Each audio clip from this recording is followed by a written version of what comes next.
Okay, welcome everybody.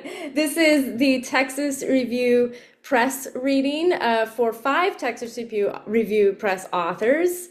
And each of us have had books come out in the last 2 catalogs, so spring 2025 or fall 2024. So I'm really excited that we each get to share our books, and hopefully you will be so excited about what you hear that you will order all 5 of them.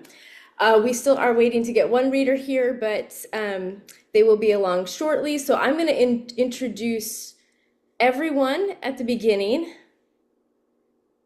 And let's see here. Let me get my chat open.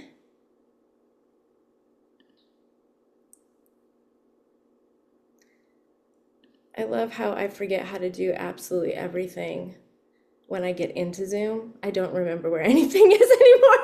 Okay, there, I found it. Okay, we have the chat open, and I'm going to put everybody's bio in there with a link to their books, and then I'm also going to add links to their books as we move through the reading, so you can see those again.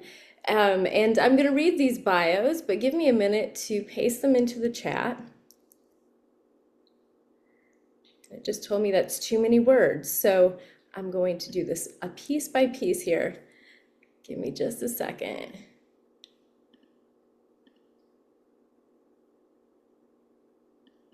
Okay, here we go. I'm going to do this one at a time. So our first reader will be Raye Hendrix, and Raye Hendrix is the author of What Good is Heaven?, a debut poetry collection published to represent Alabama in the Southern Poetry Breakthrough Series by Texas Review Press, and the winner of the 2024 Weatherford Award for Best Appalachian Poetry. Their poems have appeared in American Poetry Review, River Styx, Poetry Northwest, Seventh Wave, 32 Poems, and elsewhere. Raye currently lives in Knoxville, where she teaches in the English department at the University of Tennessee. And our second reader, I will get this into the chat for you, will be Prudence Arceneaux. That was my best guess. Did I get it right? Was I close? It was good. Okay. Arceneaux, a native Texan, teaches English and creative writing at Austin Community College in Austin, Texas. Her work has appeared in various journals, including the Academy of American Poets, Poem a Day, Limestone, New Texas, Hazmat Review, Texas Observer, Whiskey Island Magazine, African Voices, and Inkwell. She is the author of 2 chapbooks of poetry, Dirt, awarded the 2018 Jean Pedrick Prize, and Liberty. Her full-length collection, I should have practiced this before I read, PROPRIOCEPTION, is out 2025 from Texas Review Press. All right, I did it. Our third reader will be, I get to copy and paste these one at a time here, Octavio Quintanilla. And he is the author of the poetry collections If I Go Missing, Slough Press, 2014, the Book of Wounded Sparrows, Texas Review Press, 2024, which has been longlisted for the National Book Award, and Los Horus Impossibles, the Impossible Hours, winner of the 2025 Ambrosio Prize, given by the Academy of American Poets, forthcoming from the University of Arizona Press. Actually, I believe that's out from the University of Arizona Press. Octavio is the founder and director of the Literature and Arts Festival, Verso Frontera, publisher of A La Brava Press, and former poet laureate of San Antonio, Texas. His frontextos, or visual poems, have been published and exhibited widely. He teaches literature and creative writing at Our Lady of the Lake University. And our fifth reader will actually be me.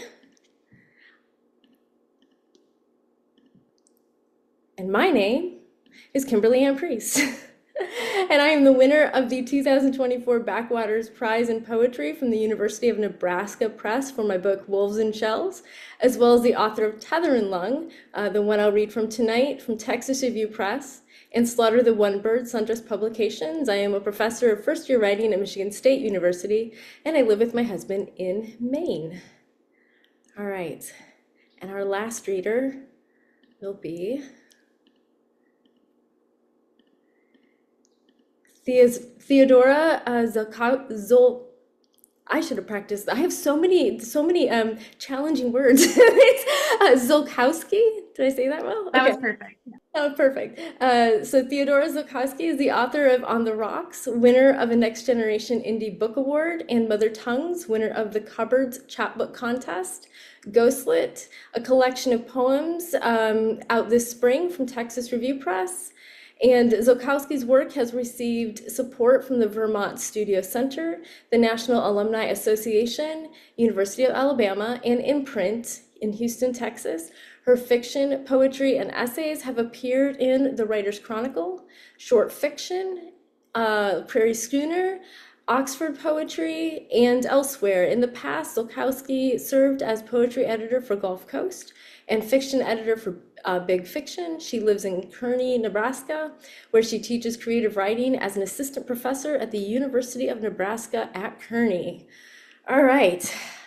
I did it. I got through the bios. So again, welcome everybody. All of our readers are here. Looks like all of our audience is here. We're happy to have you.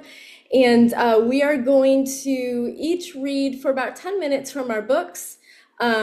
Each reader will say a little bit about their book and then read their poems.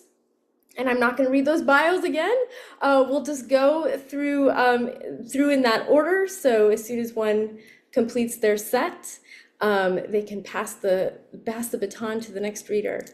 So we will start with Raye Hendrix.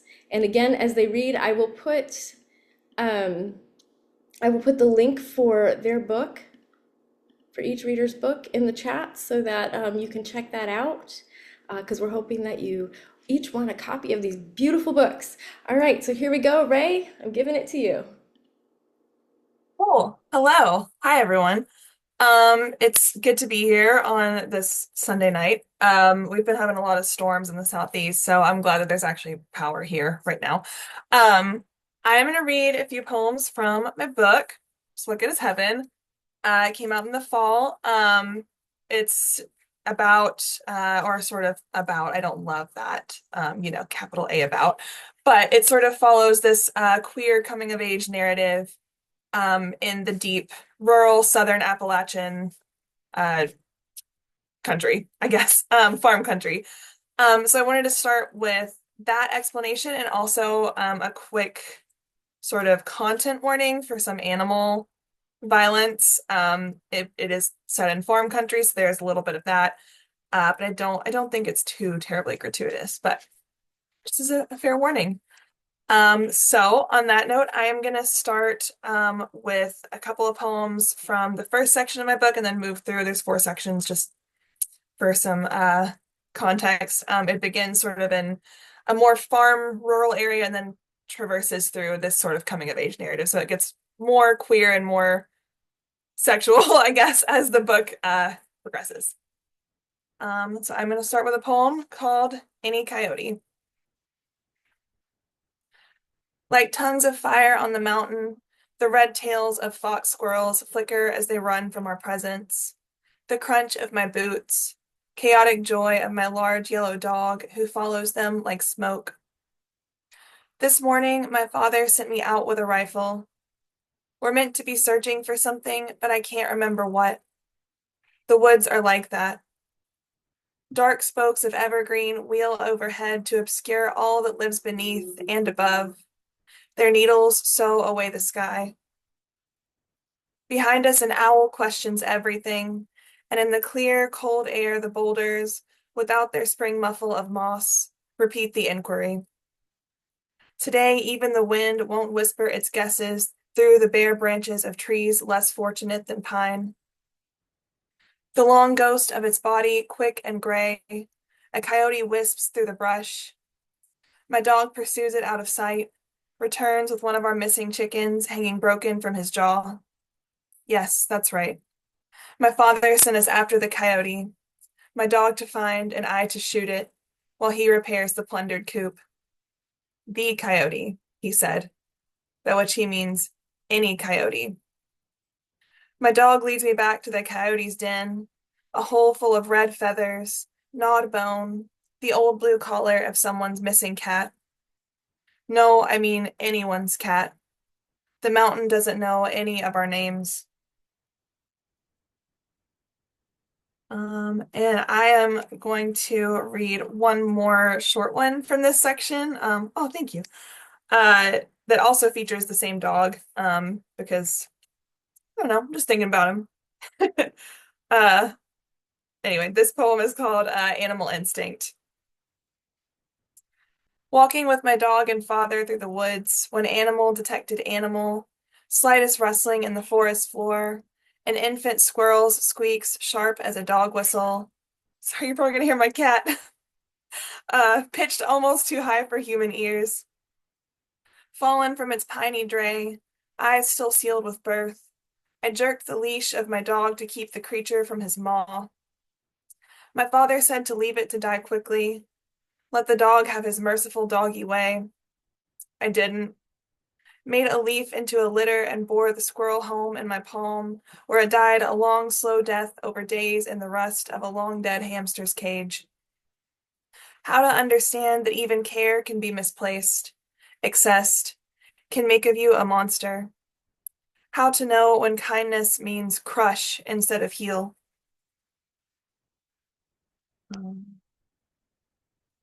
And then I'm going to, thank you, skip ahead a little bit into the second section where things kind of start getting into the sexuality and like figuring that out sort of area. So this poem is a short prose poem and it is called Squash Garden. Sorry, I'm a little hoarse today. Squash Garden. No horses in the barn. No high-backed animals with hooves. My father worked the earth in the Lake Flat Valley Basin, turned blood clay into rows. His shoulders were the plow, sun-dark and toiling. He dug up rows of mountains. He might have been God. He scattered a prayer of seeds and perspired for them like rain. The heat followed him across the new country. It pulled rain from his shoulders, and where it fell grew many yellow gourds, suns meant to crush between my father's daughter's teeth. My father's body plowed no sons. He grew a daughter who couldn't eat the light. Oh, looking at the time. Oh, okay, I'm good. I am going to read one that I don't read often, but that I think is relevant, maybe, to the gender and sexuality. This is a poem about figuring out that I am non-binary. And it is called Husk Him. Hymn. So husk him. I don't know. Anyway. In the early heat of Bible Belt spring, the cicadas surface from their hungry root sleep and leave their brittle ghosts to the trees. Oak and pine bark hung with nymph skins split down the spine like strange yolkless eggs. At first I fear them, these husks a testament to growth, mirror of my young expanding chest, slow growing and round soft as the mountains of my home. At first I pull the mocking bodies from the bark and crush them in the bathroom mirror, try to press my breasts back into sternum, but like God's mercies, they're new every morning, and like God's mercies, I try to trade them for my wants. For months and months I crush them, long beyond the sun-slick days of April and the devil's hot lungful of July. I grind them underfoot all summer, tie down my growth with layered lengths of rope, but by October I'm a convert of necessity. The southern heat extending summer and its ghosts who follow me close as shadows through home's hallways and the man-tall stalks of okra in the fields. Even to church, where I'm forced to face the opalescence of my former body, give in to my overgrowth of shell, and sing with the Sunday morning choir, praise be to the cicadas who shudder off their youth unflinching, crack bold open the certain evidence of change. What's that poem? Thank you. I am gonna do, I think, two more. I'm gonna hit two of what I think are my favorites. And one that ends on like a slightly happier note. So I'm gonna read a poem called Doves in the Ivy, and then I'm gonna read the title poem of the book. And I think that'll do it for me. I think that's about right on time. Well, I might just read Doves in the Ivy. Let me see how this goes. Doves in the Ivy. 3 white-winged doves nest in the poison ivy patch my father has been asking me to cut down for weeks, since despite my body's other failings, I have not inherited the itch. I could lie down with them, the doves, so safe they must be women, which is unfair. My father is gentle and was raised by another gentle man, though I have seen them both go wild with rage in ways my mother never has. My father is a gentle man. He gave me my first shotgun, taught me how to shoot, to kill quickly, show mercy, and only when I must. The last time he hunted for sport, before I was a thought, he shot a squirrel which his mother stuffed and mounted in her house where it stayed, collecting dust until the day she died because my father wouldn't have it in his home. Couldn't look the creature in its imitation eyes, his guilt unbecoming of a Southern man. I wanted to be a Southern man, to love a Southern woman, feel guilt for nothing. And I'm actually gonna not do the title poems. It's a little long. I think I have 1 minute, but I am going to skip backwards and read one short poem called Sermon that I think is a fun place to end as well. Yeah, this is Sermon. Before the stroke, he wasn't cruel, just quiet. My grandfather, a dated Southern stoic. People thought him cold. And after, he's the same or almost. Sometimes the wrinkles rearrange his face into a smile. Sometimes he tries to tell me about God, how our souls will know each other in the after. He wants to make certain I understand there is an after worth behaving for, because he hasn't said as much, but I know he has always suspected I don't believe. When we ain't in the truck, the radio keeps on playing somewhere else, he tells me, doing his best to explain heaven. Thank you so much. Glad to be here, excited to hear the other readers, my fellow pressmates. Thank you, Raye. That was really, really evocative. I hate to use that word because it's used so much, but like that was really evocative. Okay, so now we have Prudence, and I'm gonna put her book up in the chat. And Prudence, you have the mic. Hello, everyone. You did pronounce my last name correctly with the French accent, which I appreciated. It's Arceneaux, but because we have been in Texas so long, it's just Arceneaux. My book is Proprioception. What to say about it? I think an interesting thing that happened at my book launch is someone asked about when this book started, and I think it's like when I was born. The poems in here seem to echo some fear, some loss, some terror, things that I think many of us have been feeling in extra tonnage for the last, 10 years or so. But it's always kind of been there. And for those of you who don't know the word proprioception, it's the ability to orient oneself in the world. The sense of like, we think that we are upright right now. We think that we know what is up and down, left and right, that kind of thing. And I think sometimes we're not quite sure of those things, even if we believe we are.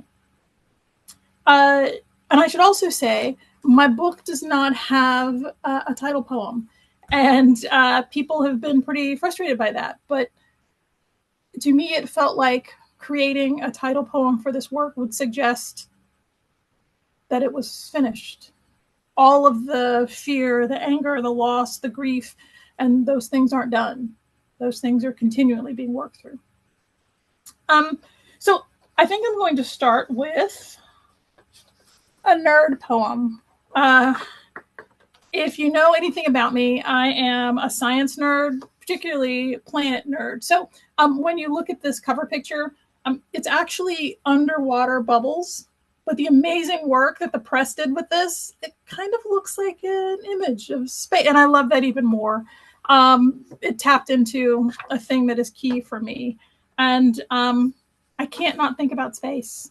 And I think if I lost my job as a teacher, I'd want to be the poet laureate for NASA. So this poem is entitled, NASA Needs Poets. What I wouldn't give for the chance to sail the void. I'd let myself get yawed, learn more languages.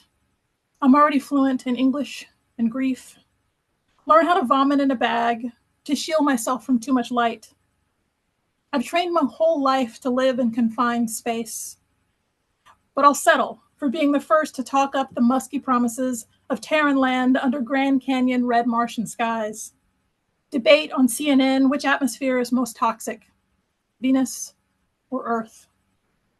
Oh, to be a meteorologist of Jupiter. Surely even I can be right 30% of the time. Stargazer that I am, a title I'd name tag even were I naked.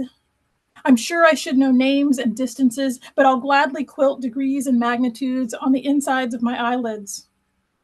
I'll start every poem with the image of the star-eating black hole, burping 4 million tons of life stuff, silently shouting heartbeats in future tense.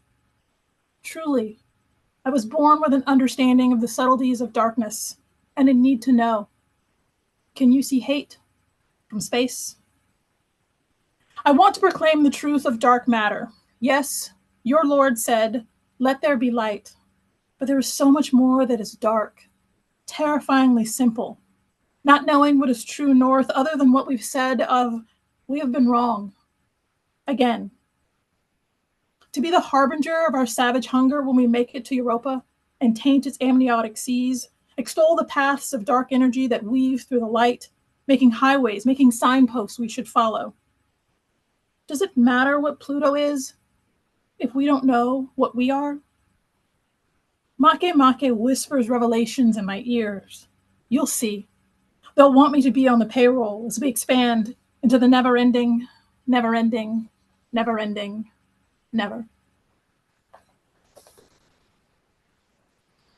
Thank you. Thank you. I don't know how you all have been feeling when you wake up and probably reach for your phone and check social media. But a lot of people have been asking, just in general, like, how you doing? How you coping? And I recall my coping mechanisms from my MFA program, which I've been told I should not rely on again. I miss Jack Daniels. And instead, I have gone the medicinal route, the legal medicinal route, and have started taking Lexapro. And so I've been asked how I feel now that I'm on Lexapro. 1, imagine a line horizontal. It goes from there to here. Then bisect it with another line, vertical. I let you pick the angles. Bear with me, please. We are graphing a life. Nounly, verbally, reflexively, participally. I now care 35.53% less than I did. I already cared 63.82% less than other people. I'm just our side of dead. I gloam about clouds like Stevie Nicks scarves waving from my arms. Days are newspaper gray. I avoid the color inserts. They all burst red. Candy apple, tomato, amaranth, cinnabar, fire brick, lava, tomato, lipstick, fire engine. Can't even look at the comics anymore. Oh my gosh, y'all. My copies just went away. I just did the wrong thing. I feel so bad because now I just stopped at the middle of that poem and I feel even worse. Oh, I wish my thesis advisor were here so he could be like, you are a shame to our entire poetic race. Because I had you all on the string, didn't I? Can't even look at the comics anymore. 2, you should work at the grief in you, like pick to hurt teeth, digging metal in again and again.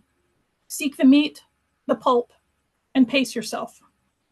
The first thrust against the rot will walk breath from your mouth. You'll stop. Don't wipe the tears when you start again. This is a fluid business. If you were in your person clothes, you would note the absurdity of this choice, but you are in your skin clothes. Don't think much, overly long. Do what a doctor would do. Dig in again, seek the edge of the root. Are you too afraid to commit? Practice sounds you make. Groan, whimper, shriek, moan, scream. It is unseemly to make a show of yourself. Remember, you are not a doctor. There is no doctor to cure this. Now I'm trying to figure out what got mixed in here. Oh, it was terrible. I am sorry, y'all. I don't know if any of you noticed the other day that NPR posted a little article about how to pack a go bag, which I thought I'd never see NPR doing. And for those of you who don't know, go bag, if there is a state of the world falling apart and you need to escape, you should have a bag packed with all of the things that you would need, with the idea that you don't come home. And when I first started thinking about go bags, which JanSport's really good about that. When I started thinking about go bags, I've been thinking about it in terms of what the police call a dust void. When someone goes missing, they want to determine if someone has been taken or if someone left. And so when they search a home for a person, they look for a dust void, which is a person has packed a bag and left it in a place, and dust has accumulated around it, but the void there is clear, which suggests this bag was ready to go. And I've been thinking about it a lot lately, more so than when I wrote this poem. And I should also say my mother moved in with me right before I wrote this poem and right before our whole world fell apart. So I wasn't just thinking about myself, but also thinking about her. So this poem is entitled Dust Void. 3 pairs of underwear, 5 pairs of socks, can opener. Other states don't want Texans. Other countries don't want Americans. Who wants black people? Ultra thin jacket, crank radio, work gloves, passport. Your mother moved in May. You've been packed for years. You don't tell her, don't want her, mouse-like. She sleep screams when fear vacations with her. 2 toothbrushes, first aid kit, water bottle, pepper spray. You bought rain pouches the day after they murdered Breonna Taylor. Deck of cards, map of Texas, meds, wax pencil. The persistent season in your gut belches warnings this will happen at night. You don't close your eyes until the sky is watercolored some lighter shade of awareness. A comb, granola bars, toothpaste, make it 2. Matches. The law says throw away a driver's license when it expires. You have 4. Put 1 in your bra, 1 on your sole and your sock, 1 in your underwear, in case someone tries to remove who you are.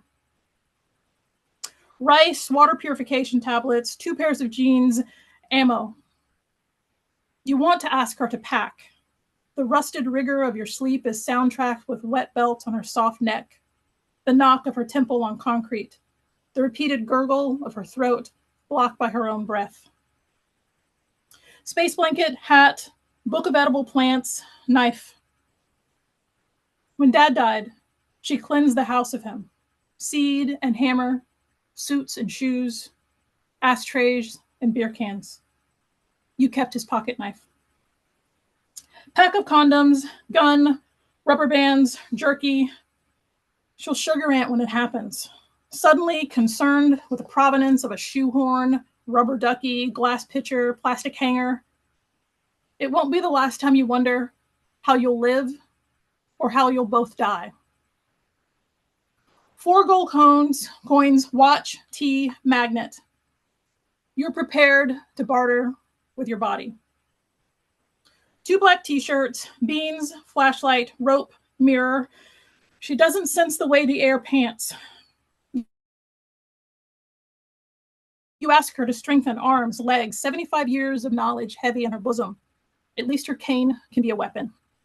Glow sticks, oatmeal, sunscreen, glasses. You know you will forget your glasses. You can't see, you won't look. It will be your history, if anyone hears it, that you couldn't see your salvation right in front of you. Salt, lighter, compass, black sweatshirt, soap. Humans can live for a week without food. Humans can live for 3 days without water. How long can a human sustain on fear? I don't know where I am with time. I think that's probably it. Is that good? That's fine by me. I think I scared enough people. Thank you so much, everyone. Thank you. Powerful poems. Can you see hate from space? I remember that line stuck. Wow. All right, I'm gonna put Octavio's book in the chat. And Octavio, you are up. All right. Can you all hear me okay? Okay, perfect. So first of all, thank you, Kimberly, for organizing this reading. I'm happy to read with all of you. And I'm going to read from the Book of Wounded Sparrows, and I'm going to read poems that I never read. So I guess it's my way to show you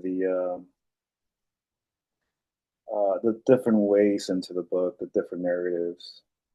I always stick to one, the more familiar one, the one that has to do with familial separation and geographic dislocation, but the book also contains other narratives. So, and a lot of them have to do, I guess, with the ones I'm going to read. I don't know. They have to do with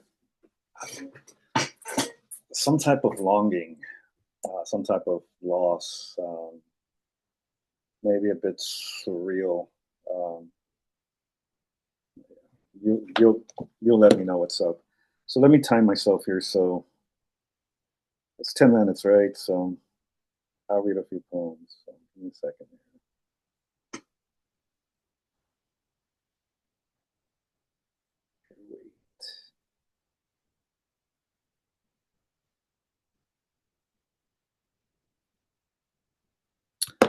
Okay, so I'm going to start with a poem called Four Fears. You are an elephant. Someone breaks your tusks and hides them. You say, get out of bed. Look for them. When I get out of bed to drink water, I see my mother's ghost. Your mother is not dead, you say. In a dream, I abandon you before you give birth. You're afraid to fall asleep. Don't be afraid, I say. Don't be afraid to be lost. I now have evidence of where to find you, waking.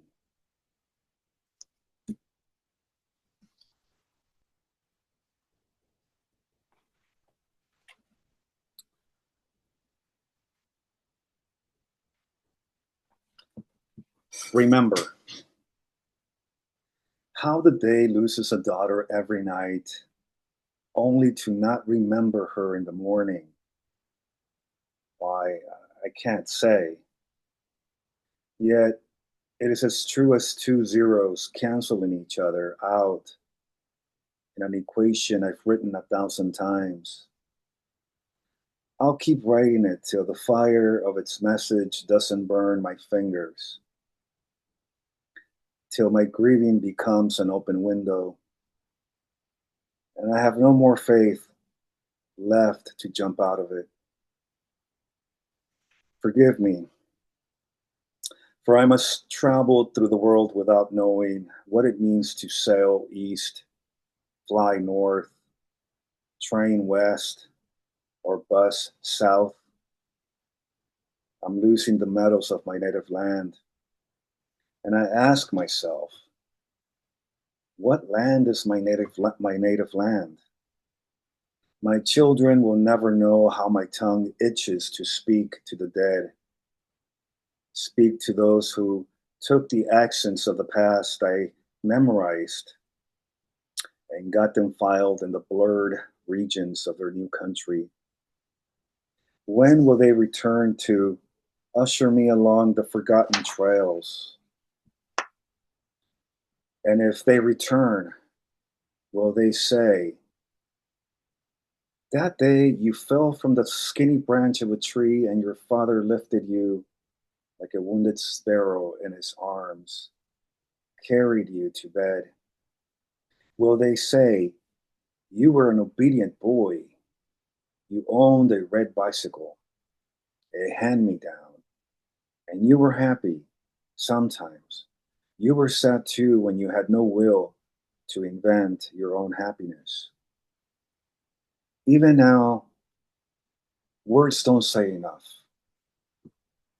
about who I think I was before I became. I wish I could forget everything, even how I got here and how I brought you to this point of my story, knowing full well that soon you'll remember nothing.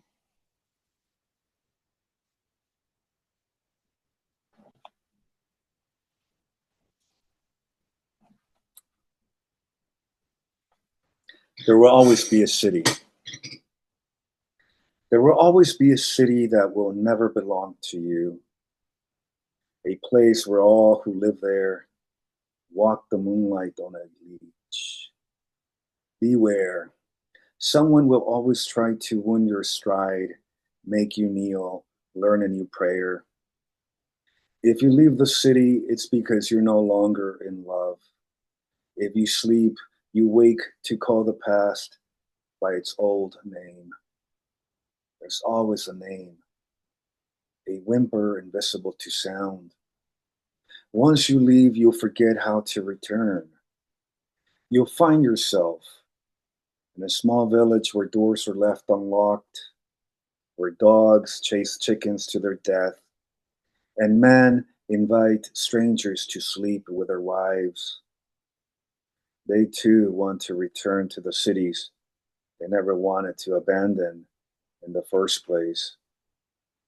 On days the world no longer astonishes you, and all your saints are prayed for and buried, what else to do but leave half your life in a love letter?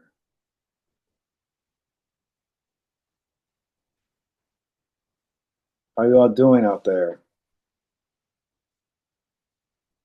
I don't want to feel like a robot just reading, so talk to me, say something. No, I'm kidding, you don't have to talk. It's wonderful. It's beautiful. This is a poem writing a suicide note. By the time you begin writing this poem, your father is dead. This time it's for real. Unlike that poem you wrote in which you have him fall from a ladder, cracks his head, loses memory, but doesn't die. How much more pretending must you do? How small you are, and that mortgage you'll never finish paying until you are the age he was when he died, for real. You keep writing. In another poem, he's a construction worker. South Texas sunlight hammering his back, and he dies in the end. For you, it was all pretend. Most of your adult life, you've been like a 5-year-old, faking patricide, documenting it in poems, all the while afraid to dirty your hands with true blood. Keep pretending to be 5 and offer your testicles for his inspection. How silly you feel in this memory. Such a tough guy now, knowing there was nothing shameful or perverse about it. Just a man making sure his son had the balls to rise against them if necessary. You'll never finish paying the student loans you drag to bed every night. How much longer will you pretend the world does everything right and all you do in the world is wrong?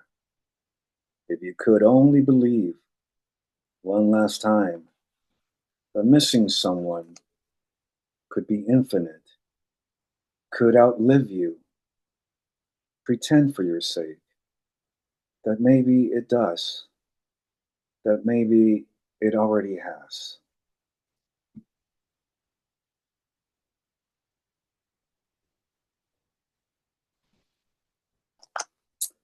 Broken names like broken mirrors.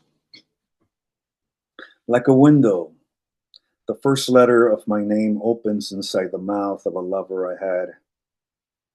Inside the mouth of a lover I had to give up because she said I didn't have the answers she wanted. How to make her understand that there are no true answers, and too many poems written about the names given to us by those who claim to love us. My name on my passport, my name on a job application, my name tattooed on the softest part of her wrist. Some nights I'll think she could be anyone's lover and I'll still forgive her, save anyone who, in some way, looked like me. My hair, my eyes, the color of my skin. Not that, please. Everything else, yes. Even this loneliness that she could never touch. And touching someone else now, I feel I'm still touching her with it, which is to say, she's nothing but an obscure reference in a poem now. Dark, like the sound of rain on metal. That's my time. My alarm's ringing. Thank you all for listening. Thank you, Octavio. I'll give you some snaps so you have some feedback there. Zoom readings are so quiet. They don't have the energy of the room, right? Yeah, The room. Okay, so I was just messing with you. yeah, that's okay. It's okay. The silence can be unnerving. Okay, so it's my turn. I'm going to read for you now, and I'm going to read to you from this book, Tether and Lung. I'm very, very proud of this cover because I did it myself. With the help of Justin Ham, who had the photo editing software that I do not have. So he made the photo beautiful. It was actually pretty ugly when I sent it to him, but but I staged it. So this book is, to put it in a nutshell, it's spans a lot of years. My first husband, and I've got several books about that relationship. Some of them already out, some of them coming out. Texas Review Press just took another book of mine for 2027, so I'm very excited. Also about the same relationship. I'm not writing about that relationship anymore. It's really wonderful, but I wrote a lot of books about it. So anyway, it's my ex-husband came out as gay after we got divorced, but I did know 7 years into the marriage, and that turned into a more violent situation because of his need to keep that closeted and a variety of other things. I won't go into the whole story, but this book contains a lot of this is my favorite book of all of my books right now, and it contains a lot of the love and a lot of the loss, the grief that I carried through those years. And with my children, we have 2 children, 2 beautiful children. So I actually dedicated this to my ex-husband because it is the part of the narrative that contains, the love, the desire, all of those things. So I am going to begin with a poem actually about my son, and I'm going to find it. Here it is. And then I'm going to lead right from there into a poem that is addressed to my son, but it's about his father. His mouth. Together, our bodies display shadows, rocking back and forth beyond the moment I hurt and he falls asleep. My son's neck appears twisted as a hanged man from an invisible rope, as he balances his head against my chest. I am still learning the arc of his body, how to keep it from following mine where the meat is gaunt or the angle too sharp. The moon wounds the mirror across the room with its full expression. We rock and give it no rest. Past hunger and silence, the call of a night owl, and leaves rustling the window where the wind is dusting off our garden and preparing it for seed. Beyond morning when he bites me, scavenging my nightshirt for a few drops of milk, bruising my waking with the apple of his mouth, laughing as I wince from the pain.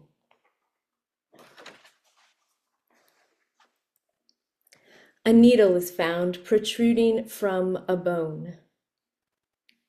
I held your father when he asked the gods to punish him for sewing a needle into his own flesh. A fine seamstress he made, embroidering his body with textile tattoos, deepening scars that would not show until the strings pulled out. Patterns vivid and intricate, climbing torso and arms like a serpent threatening to twist and tighten at his neck. Strong body holding his strong body, arms and legs, wrapping bone and tendon, encircling, embracing, squeezing hard and long until pain became a word for epiphany or just another body. After which constriction was not named without breath but breathlessness. Many years and the bodies grew tired and loose.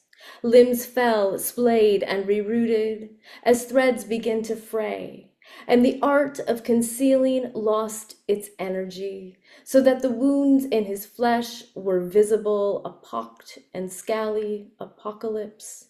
Glaring invitation to what he had been expecting all along, the gods presiding internally within bored holes and open veins, evidence of iniquity. And when the needle was discovered protruding from a bone, revealing that the work of undoing was the work of his own hands, homosexual, the bodies he touched, not bodies to be touched, not even his own molting flesh, he drew it out, presented it to me. Surely a woman would understand this injury. Then he got down on his knees for mercy. He got down on his knees to keep from suffering alone.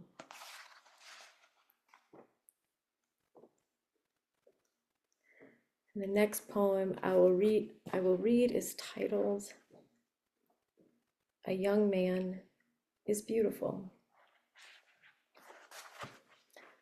A young man is beautiful. Sunrise behind a curtain, thin forest against the overbright dawn where he, beneath the bedroom window, plucks dry petals from the first signs of spring. I collapse into our bed sheets, unready for this day, finding him in the scent of daffodil coming through the screen. Last night, I stayed outside too long, listening to frogs chorus the stars while he slept, by the glow of a nightlight caressing the side of his face. Late, I stood in our bedroom doorframe, enacting a private exploration of his features, like a schoolgirl seeing a young man is beautiful for the very first time. He was beautiful, stirring as I laid down beside him and murmuring something against the side of his face. In a dream state, he reached for me playfully, then turned away. the closed center of a bud unfurling, shaking his dead stuff away. I love this book. Even if nobody else does, I love this book. When I got it in my hands, it's funny because a lot of us, we live with our poems for a really long time before they finally get into a book, right? And so sometimes they can feel really old, but at the same time really new. And when I got the book in my hands, if you go through, probably all of us have been through terrible relationships, and if you go through something really terrible, you can carry a lot of guilt, you can carry a lot of shame, a lot of feelings of what if I had done things differently, like there were days that I hated this person, there were days that I longed for this person, right? There were all the emotions. And when I got this book in my hand and read through it, because I hadn't read through the poems for quite a while, and when I read through it slowly, I was surprised by my reaction. I'm like, oh, she's really sweet. And I was like 20 when I got married. So like to look back at myself, I'm remarried now, but I've been divorced. It's probably been 11, 12 years. I don't even remember now. But yeah, it was just a really beautiful feeling to hold these poems and go, wow, like actually she was okay and she did the best with what she had. And that's the best gift I think that a book of poems can give you. So I'm going to, this is a very Midwestern book in a way. Actually, Raye's book, I was hearing a lot of the rural spaces and stuff. I just love that kind of poetry where you kind of can feel the dirt in your hands. I was going to read a different poem, but I want to read this one because it's one of my favorites in the book, and I probably read it too much. But it's titled Cake. And a poem titled Cake is a good thing. So here we go. And it's a little bit of the mirror of the poem, a mirror of the poem I just read, but a little different too. So Cake. In the morning, when sunlight slices our bed into single servings of cake, line repeated, through the window shade, and you wrestle with waking dreams, your mouth mouthing what I hope will one day turn out to be my name, naming sometimes being an act of loving, and the blood rushes into my eardrums, a tingly sensation in my lips, just like the first time I saw you at a party, and without thinking, reached to brush crumbs off your shirt, then stopped myself, my touch being so much more than maintenance, but maintenance all the same, yet meaning I want you to touch me this way, the way animals groom each other in public as though no one is looking, even the private parts. They nibble and devour, nature not being as socialized as we are when not holding or kissing here but not there. In our bed, nervous dashes of light dance at the back of your neck. And I want to spin them with my tongue. I would too, but you have taught me the way and the way not to wake you. So these are the hours I want you. Before you know, I want you to touch me, this woman, like you wanted the dark-skinned man at the party. I saw you. Eye him with your fork in your hand, fondling desire on a plate, things done not here but there, things mouthed across a room, a secret, a name, a private longing moving slowly over your body in my bed, devouring your lips. Okay, and that's one of my favorites. I will do this is one that I almost always read, but it's kind of the anchor of the book. I also don't have a title poem for this book, but two of the sections, it's called Tether and Lung. One section is Tether, one is Lung, and there are two other sections. But this I would consider the anchor poem of the book. So I will read this, and then I will be passing the mic on to Theodora.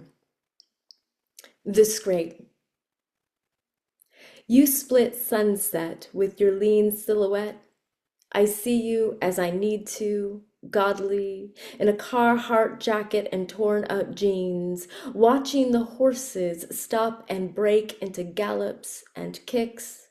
leaving pockmarks all over the pasture, the fences holding them in and cutting your body in three at torso and knees, your elbows curled backward over the top rung back straight. And I want to feel a small pang of pity or sadness to say I am a little comforted by your pain, a little less angry because you are hurting, a little understanding because I am hurting too, from the awful scream you tore through me after dinner in the bedroom, the children's ears barely out of reach. I want to say it must be heavy to carry such a secret, to feel your body roving with an unrepentant shame, to be gay and married to me and able to tell no one of importance, your family dedicated to a Christian faith. I watch you through the window, hoping you will not return but stay there with the horses, or run off to be with the man of your choice, not because I am kind this way or want you happy, but because you've named me again. The things you feel are you, adulterer, liar, insane. You shift your weight into the fence post, elbow slips. I lift my hand in a motion to catch it, wincing as you coddle the scrape. Thank you so much. I failed, because I'm emceeing this thing, I failed to put the link for my book in the chat, so I'm going to do that real quick. And then I'm going to immediately follow it up with Theodora's book. But Theodora, I'll let you get started. Hey, Kimberly, that was very powerful. Thank you. And you have such an incredible collection. So thank you. And thank you so much to all the readers. It's really an honor to read with you all. And just a double thanks to Kimberly again for putting together the reading. It takes a lot of energy and time to do so. So thank you for bringing us together. I'm going to read some poems from Ghostlit. The collection, it just came out this spring from Texas Review Press. The kind of central narrative of the collection is about the speaker coming to terms with an emotionally abusive relationship, and it's about many other things though too. I think that's sort of what the sort of core narrative. There were a lot happens there, but the book is really about the speaker's relationship with herself and what she comes to learn.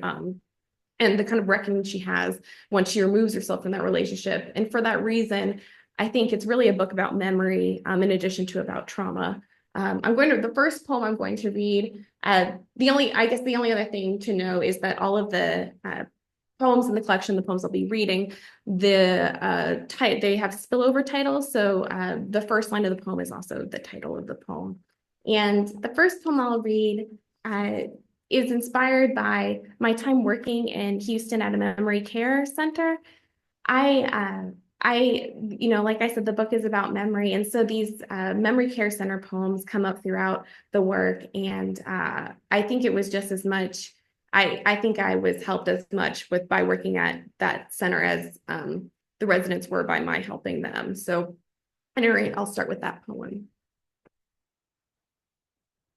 At the memory care center, the residents don't want to make Valentines.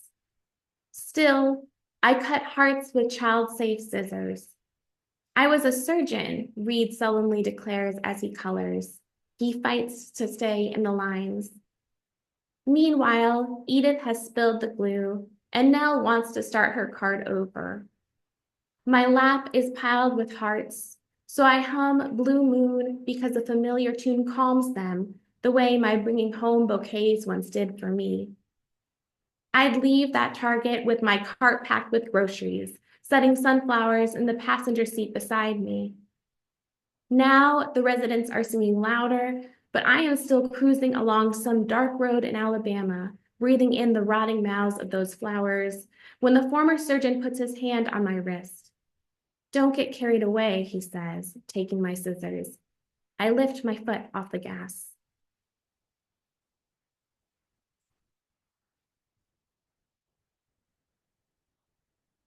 There's sort of a travel log section of the poem, or someone once said that in in a podcast discussion, and I've kind of borrowed that. I really like thinking of it that way. The speaker travels to Italy. A lot of the poems are in Houston. There's some Alabama poems as well, but it's kind of a Houston book. But the speaker does travel to Paris. She travels to Italy, and there are some poems that kind of come from these trips, and this is one of them. When we were making our descent, some rock rolled into my path. At the bottom of Mount Vesuvius, the trees were black. The grove of seared branches made me think I was still in bed with my face in my hands. When he joined me that week, Italy seemed louder, the moon cast shadows. Sharing Insalata de Polpo on that terrace in Sorrento, I forgot how to swallow. Meanwhile, boys in the Amalfi drew nets of redfish. Men hacked trees while I peeled oranges, watched my fingertips bleed. What if I had fallen on that rock like he thought I would? Or was it that he proposed it and didn't worry? Or that he assumed my losing my footing was inevitable, the decline was something I couldn't handle? So often I thought I was at risk for something I could not control. Mount Vesuvius, for example. Tourists can photograph the smoke and ashes. Understand that the journey up is different from down. Are there rules for addressing a body that's neither on nor underground? That eruption buried Pompeii. On my phone, I carry photos of the remains, plaster poured into pockets of ash to recreate the victims' shapes.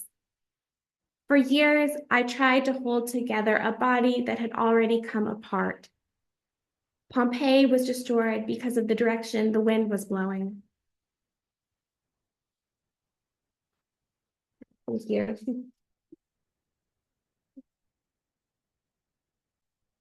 I think this might be the one. The speaker looks back to different kind of times in her life, in addition to sort of that central relationship I mentioned. But I think this is the one poem that really she looks back at a moment in her childhood.